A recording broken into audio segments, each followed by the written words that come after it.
"We need to talk," came out of the blue one Sunday evening as we were getting ready for bed. I guess I shouldn't have been surprised. Jeanette, my wife of 4 years, had been acting strangely all weekend. I asked her a few times if she wasn't feeling well. "No, I feel fine. I just have a lot on my mind." To be honest, I did too. The Great Recession had hit both of our careers hard, and we went from having enough money to fulfill our dreams to barely scraping by. Not that any of our colleagues were faring any better.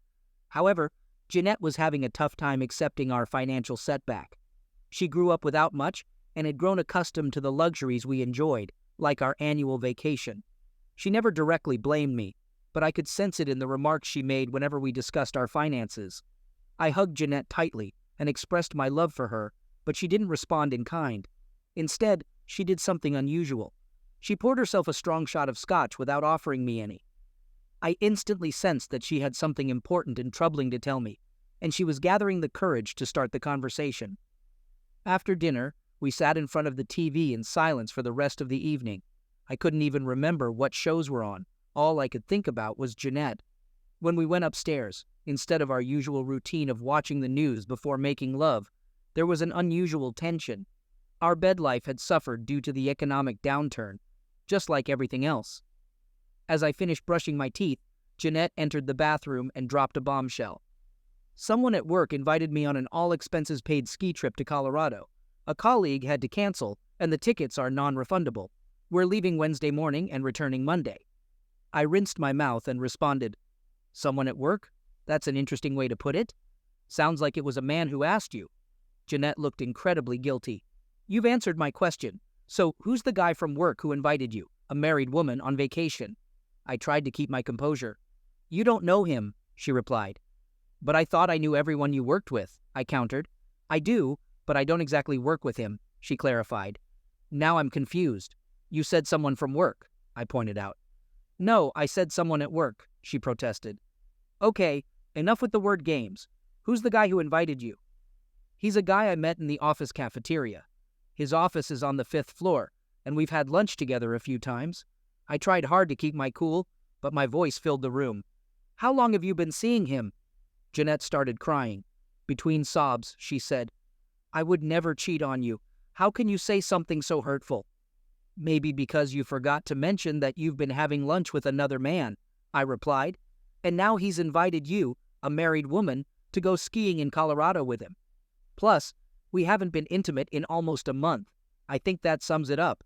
"It's not like that," she insisted. "He's a nice guy, but his girlfriend broke up with him, and he doesn't want to waste the ticket. Everything's already paid for. The hotel, lift tickets, it won't cost me anything." "Isn't that convenient?" I retorted. "Now, what's his name?" "John," she said. "Does John have a last name?" I pressed. "Johnson or Jackson, something like that. You've got me so upset I can't think straight." "So you're willing to fly across the country with a man whose last name you don't even know?" I thundered. "You're either having an affair with him or you're incredibly naive." The argument escalated and I demanded, "Who are these friends sharing the cabin with you?" "They're John's friends," she replied. "There are 2 other couples." "2 other couples? So you're going as his date?" I accused. "No, he just doesn't want to waste the non-refundable ticket," she explained. "Why don't you trust me?" she countered. "Would you trust me if I told you I met a woman in the cafeteria and she invited me on vacation?"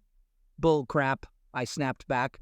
"Remember how jealous you got when I was talking to that woman at the ballpark last summer?" "That was different," she protested. "You were ignoring me." "And you won't be ignoring me when you're in a cabin with John and 4 strangers," I pointed out. Jeanette screamed and stormed out of the room. It was a long, sleepless night.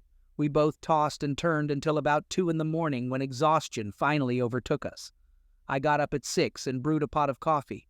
Jeanette took 1 sip, threw it in the sink, and said, "I'm going to work."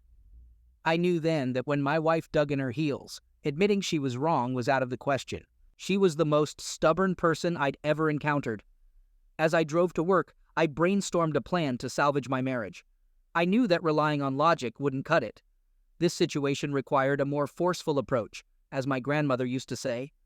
About a year ago, I took a risk by hiring a street-smart young man who had served time in county jail for robbing a convenience store. He often reminded me that he owed me big time for giving him a chance after his release. "You name it, boss, and I'll do it," he would say. So, I decided to cash in on that favor. "Julio, I need your help," I told him. "Just tell me what you need, and I'll handle it," Julio replied. After explaining my situation to him, I handed him a photo of my wife and the address of her workplace. "She goes to lunch every day at noon in the basement cafeteria. I need you to discreetly snap a photo of this guy John when he's there," I instructed. "Then follow him upstairs and find out where he works. At the end of the day, tail him and get his license plate number," I added. "You got it, boss. And don't worry about my time card. I'll take care of it," Julio assured me. As I waited anxiously, I kept glancing at my watch, convinced that Jeanette was meeting her boyfriend to badmouth me. Despite being buried in work, time seemed to crawl by on that typical Monday. At 1:10, my phone rang. "Boss, it's me. I got the photo," Julio reported. They were talking, but I couldn't hear what they said. Afterward, I followed him into the elevator. He didn't even acknowledge me. When he stepped out, I pretended to look for a room number. He went into Suite 510, a place called Anderson Metallurgy Supplies, LLC. "Great job, Julio, but you're only halfway there," I replied. "No worries, boss. I'll stick to him like glue. Send me the picture," Julio said confidently. After hanging up, I pulled up Google on my computer. I wasn't too hopeful, but I started typing variations of JH and JCK. Unfortunately, I got plenty of name matches, but none matched the photo. I decided to check out Anderson Metallurgy Supplies, LLC, and found out they were a big supplier of powdered metals for the industry. They didn't have any employee names or photos online, so I called their number and asked for John Johnson. "Sorry, there's no one here by that name," they said. "Oops, my mistake. I meant John Jackson," I quickly corrected myself. But they didn't have anyone by that name either. "Are you sure you have the right company?" they asked. "My bad, wrong number. Sorry to bother you," I apologized and hung up. I stared at my computer, trying to figure out how to identify that guy when my phone rang again. "Boss, it's me," Julio said.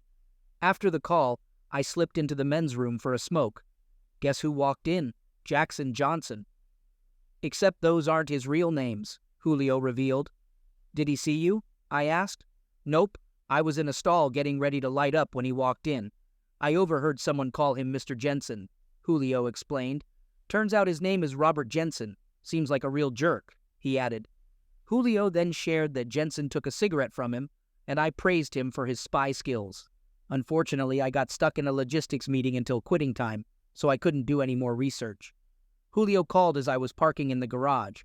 He said Jensen left the office around 3 and took the subway. I followed him to his place near Logan Square, a basement apartment at 2366 North Kimball Avenue. It was run down with burglar bars but no curtains. I hung out nearby to see if he went anywhere else. About 10 minutes later, he brought out a stack of pizza boxes and tossed them into the garbage cart. Then he came out with 2 large garbage bags. After he went back inside, I grabbed both bags. That's how my buddies steal identities. People throw away too much valuable stuff. "Boss, I don't know who Jackson Johnson is, but I found a bunch of official-looking documents with the name Robert Jensen," Julio reported. "Great job, Julio. Let's discuss this more tomorrow," I replied. "Got it, boss. What I found gave me an idea." I walked in and saw Janine eating a burger and fries at the kitchen table. She hadn't gotten anything for me. Ignoring that, I sat across from her and laid out my demands for a rational discussion. Jeanette tried to interrupt, but I told her to wait until I finished speaking. "I'm not clueless.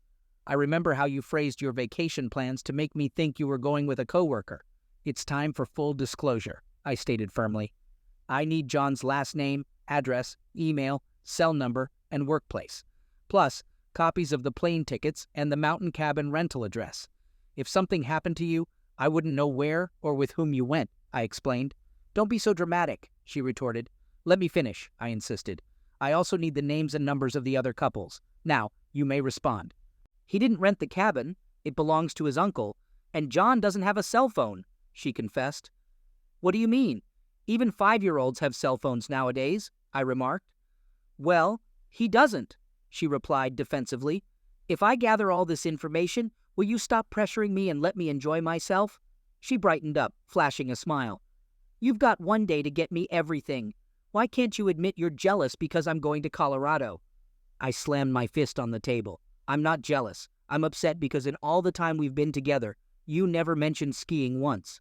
Now suddenly, you want to go skiing in Colorado with some guy you met in the cafeteria, and you wonder why I suspect something fishy.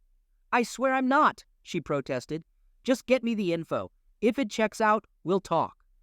I was tempted to tell her that her boyfriend used a fake name, but I wanted to see Jensen's reaction first. We slept as far apart as the queen-sized mattress would allow.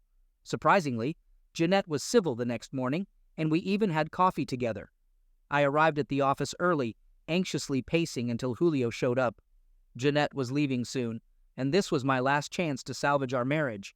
Julio brought a large cardboard box to work. He had sifted through the bags, separating the real garbage from the important stuff: financial records, bank statements, and legal mail. He tore open the envelopes as if that would deter identity theft. I carefully taped back together any important documents and organized them.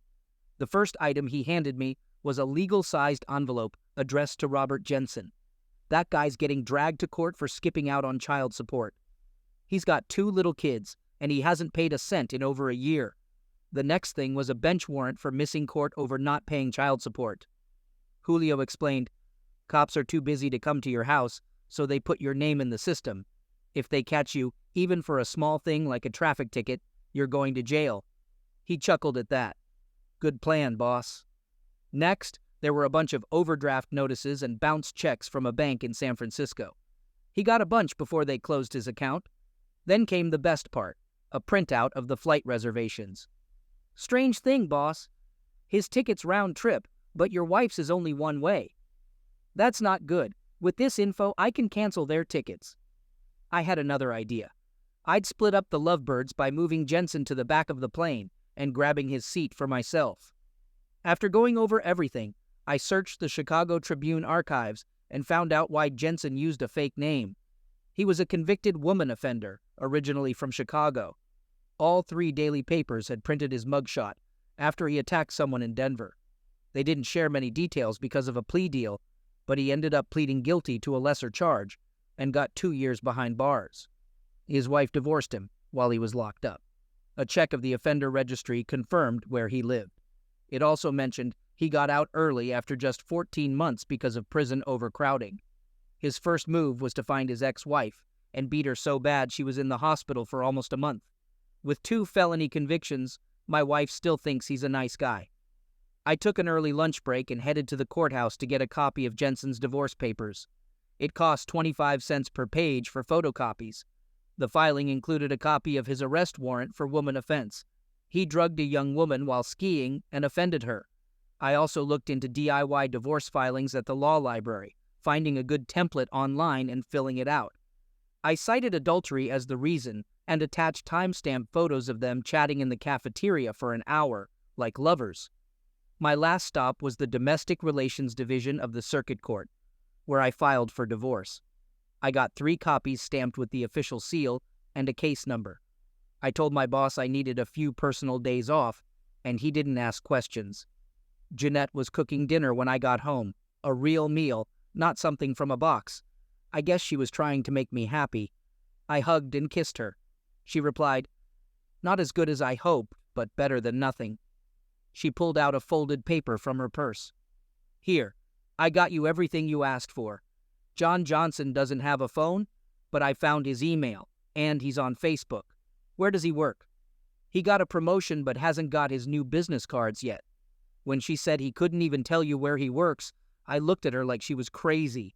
I opened my laptop and went straight to Google Maps, entering the chalet's address. Strike 1. Then I tried the official Denver zoning map. Strike 2. I tried every map program I could find, but they all came up empty. "Honey," I called out, "there's a problem." I checked the chalet's address on 6 different mapping programs and the assessor's webpage, and none of them recognize it. "He must have messed up the address somehow," she suggested. "What about the tickets?" "He said we get those at the airport." "No, you get the boarding pass at the airport. You should know that from our trip to Maui." Next, I tried calling the phone numbers he gave for the other 2 couples, but neither worked. Online searches and Facebook didn't yield any results either.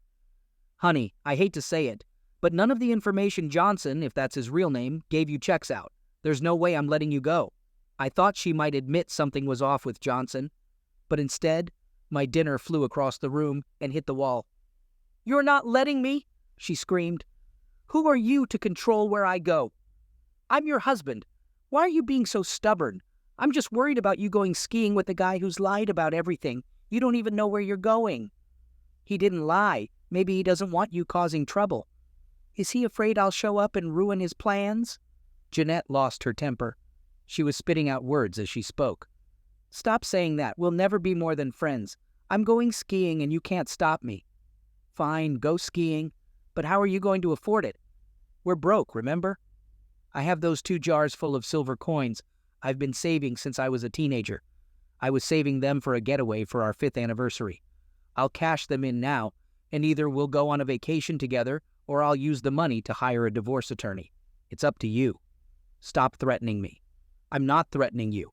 I'm making a promise, and you know I always keep my word." "I don't understand why you don't trust me. Johnson hasn't exactly been a gentleman by not backing off when he found out I'm married."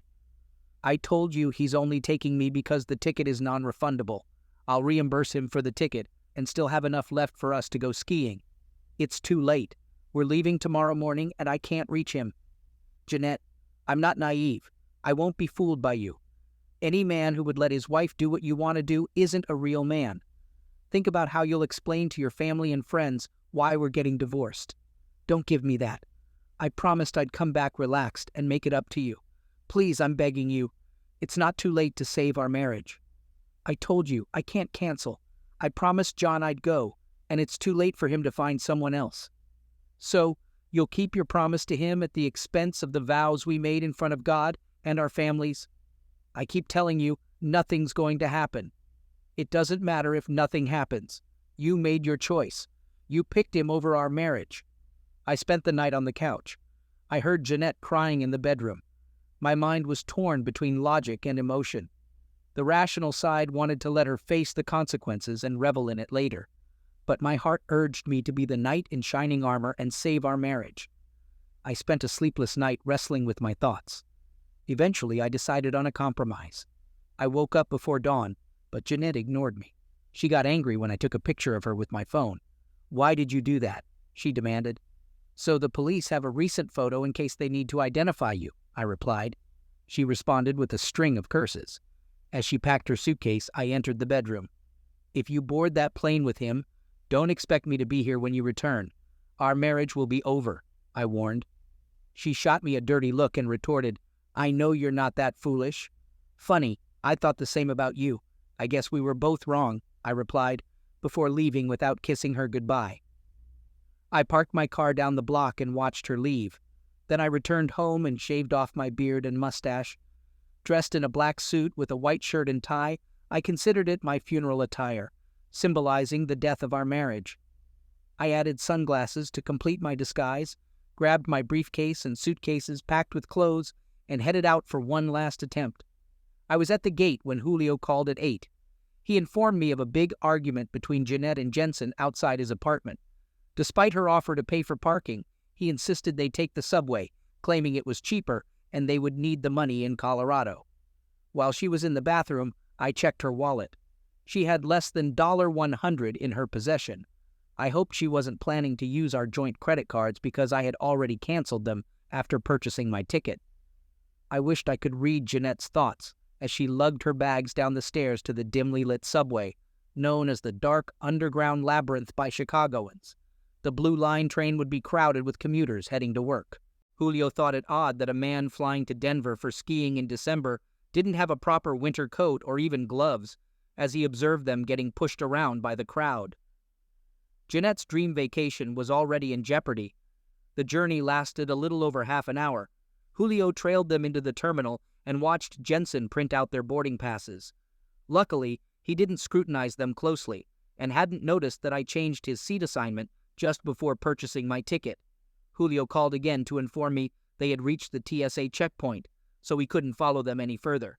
"Thanks for everything. You've been a huge help," I expressed my gratitude. The screener at the X-ray machine flagged Jeanette's carry-on bag. "Please step over here, ma'am," he instructed. Soon, a TSA worker was rifling through her belongings until he found the corkscrew hidden in the inside zipper pocket. I had planted it there while searching her bags earlier to see what she had packed. To my relief, there was nothing remotely suggestive. The TSA agent admonished her and confiscated the corkscrew. The timing had to be perfect for my plan to succeed. I had paid for early boarding and secured one of the first seats on the plane. I took the center seat, leaving the window seat for my wife. I decided to offer her a second chance if she chose to sit next to me so I could present my evidence. Luck was in my favor as the man with the aisle seat boarded a couple of minutes later. He was a well-built young man, likely a college athlete based on the buzz around him. Gradually, the row ahead of us filled up as stragglers searched for space to stow their carry-on bags in the overhead bins. A few minutes later, the drama unfolded. "Hey, a-hole, you're in my seat," Jensen exclaimed, shoving his ticket in my seatmate's face. Jeanette, busy with her suitcase, turned to the commotion. The guy in the aisle seat pointed out, "Check the row number. You're supposed to be further back by the bathrooms." Jensen launched into a tirade, cursing the airline's incompetence and demanding to sit next to his girlfriend. Jeanette heard him refer to her, but remained silent. Instead, she suggested, "John, since he doesn't want to move, maybe you should ask the man in the middle to switch seats." Without my beard and mustache, Jeanette didn't recognize me immediately, aided by the sunglasses I wore. Meanwhile, a flight attendant had made her way through the crowd, emerging from the aft galley to address the disturbance. She scowled at Jensen and ordered him to take his seat so they could complete the boarding process. "This flight is fully booked. Please take your assigned seat, and we'll see if any changes can be made after takeoff," she insisted. Jensen persisted, waving his ticket. Jeanette finally noticed me in the center seat. "What are you doing on my flight?" she exclaimed angrily. "You orchestrated this to embarrass me," she accused. "I'm not the one humiliating you. He's the one calling you his girlfriend," I retorted. Her voice dripped with venom as she moved to the empty row in front and continued berating me. "You jerk! You've ruined my vacation. I hate you. I hate being married to you," she spat out. I anticipated her anger, but her words felt like a stab to my soul. I was stunned, feeling like I had lost her. Grabbing my briefcase, I was about to leave the plane when something unexpected happened. Jensen aggressively waved his ticket in my face, and on impulse, I snatched it from him. My voice trembling, I demanded, "Whose name is on this ticket?" I showed it to Jeanette. Confused, she replied, "John, who is Robert Jensen?" Jensen snatched the ticket back and crumpled it, claiming there was no name on it. The flight attendant intervened, urging us to take our seats. Jensen persisted, insisting on his seat next to his girlfriend. His disrespectful words about my wife brought me back to reality. Tears welled up as I looked at Jeanette and revealed Jensen's true identity. I handed her a copy of the bench warrant, explaining that Jensen, her supposed boyfriend, had an outstanding warrant for failing to pay child support. He could afford a vacation because he neglected his own children. Opening my briefcase, I passed her the document. "You should take a look at this," I said to Jeanette, handing her the document. Her voice shook as she asked, "John, what's happening? Is that true?" "While you're at it, ask your boyfriend why he didn't buy you a return ticket," I added, giving her their trip itineraries, which showed her ticket was one way. Jeanette grew concerned. "John, why don't I have a return ticket?" Ignoring her, he continued arguing with the flight attendant. Did he forget to mention he spent 2 years in jail for beating his wife so badly she was hospitalized for almost a month? "I have pictures," I told her, handing over a couple of photos showing the woman's injuries. "This nice guy did this to her." Jeanette pleaded with John to confirm it was untrue, but he remained silent, focused on his argument with the flight attendant. "You need to make him move or else," I insisted, then continued, "you'd be amazed what you can find by Googling someone's real name. Here are newspaper stories to prove it," I said, passing her several articles with his mugshot. "Does this sound familiar? He convinced a naive young woman to go skiing in Colorado, where he and his friends drugged and offended her," I exclaimed, causing the plane to go quiet. Jeanette broke into tears. "John, please tell me this isn't true." He was too occupied arguing with the flight attendant and didn't reply. "Try Robert Jensen. That's his actual name," I suggested. Jensen might not have been the sharpest predator, but it seemed to finally register with him. "I'm going to kill you," he yelled and lunged at me, but his punch landed on the flight attendant's face instead when I dodged. Chaos erupted in the narrow aisle. My seatmate, a starting defensive tackle at a Big Ten college, swiftly restrained him until the police handcuffed him. He was hailed as a hero, and the airline upgraded him to first class as a reward. Jensen learned offending a flight crew member is a felony. Despite his excuse that he intended to hit me, not the flight attendant, the police weren't sympathetic. I handed Jeanette all the evidence I had gathered. "I swear every word is true," I assured her. Jeanette stared at the documents without a word. "It's over. Let's go home," I said, hoping for an embrace. But she remained silent, staring at the floor. Then it worsened. As the police escorted Jensen off the plane, he kept shouting, "I had your wife." My eyes begged Jeanette to deny it, but she turned away silently. An airline security guard informed us that we were being handed over to the Chicago Police Department for our involvement in the incident. Before we boarded, I overheard a flight attendant announcing, "Let the gate agent know 3 seats just became available." I silently thanked the heavens. As we walked through the cabin, I felt the stares of the other passengers, their cell phones snapping pictures like crazy. Now Jeanette got a taste of real humiliation. Not a word escaped her lips during that walk. It seemed like she was caught off guard. I, too, was in a daze. My knees felt weak, but I forced myself to keep moving, holding my head high. I wanted everyone to know I did everything I could. The plan worked almost perfectly, except I saved Jeanette, but lost my wife. The police separated us for questioning. Even Homeland Security was involved. I spent an hour recounting everything about Jensen.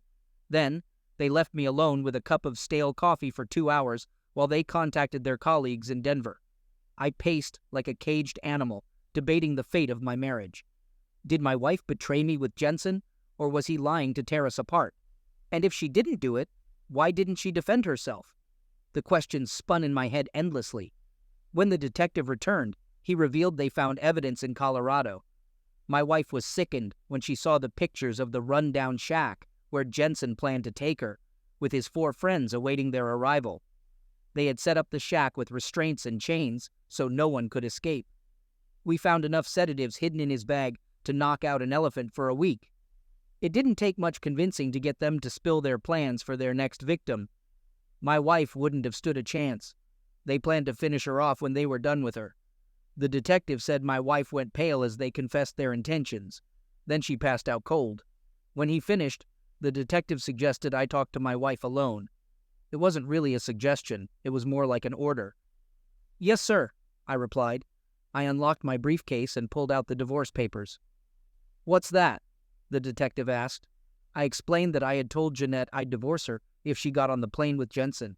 "Have you no compassion?" he asked. "She's broken." "You're being reckless. She's in shock from realizing how close she came to being killed," he continued.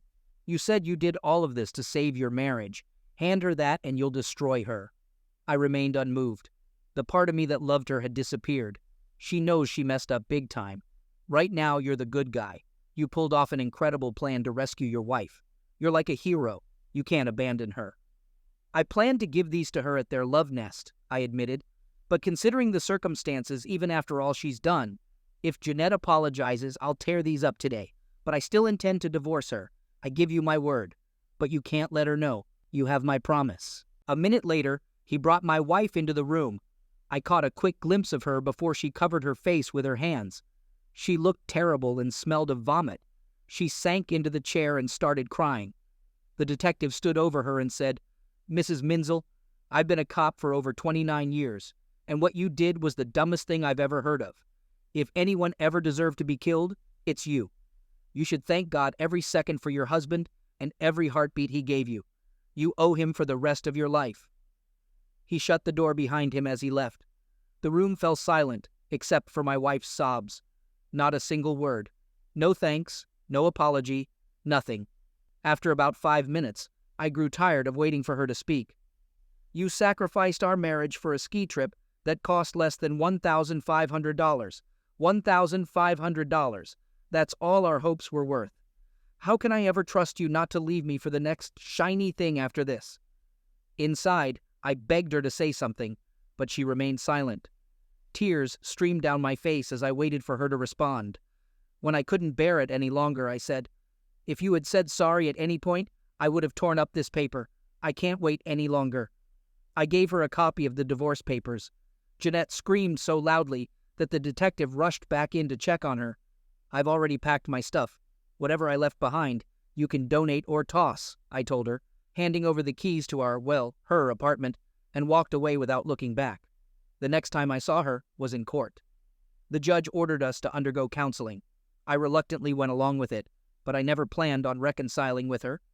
During the sessions, the counselor saw how foolish my ex-wife was. As I expected, the counseling didn't work out, and after 7 months, I was officially divorced. I never heard from Jeanette again. Not that I wanted to. Jensen was charged with conspiracy to harm someone and is still serving his sentence. I hope they keep him locked up forever.